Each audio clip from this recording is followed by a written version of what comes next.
So I've talked before about how Gachi Okuda changed some things in the first episode of the anime compared to the manga, and mostly what I focused on was Ruto's inability to smile because I really like that aspect of his character. But they actually changed another scene that's kind of important, but I'm not sure how important the change is going to be. And now, slight spoilers for the first episode of the anime. It doesn't show any plot, but I am going to show a brief clip that is for visual purposes.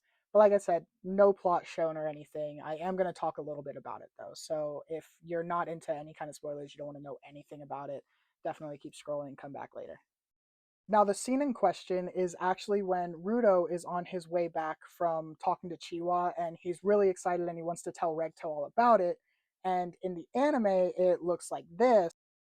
Here, you can see he's running back and he runs into these enforcers. And in the manga, he doesn't run into the enforcers. Instead, in the manga, it looks like this, where he's running into the mask guy actually instead of the enforcers. And so that's kind of an interesting change because in this version, we see an item that comes up later on in the story. It's going to be an important item.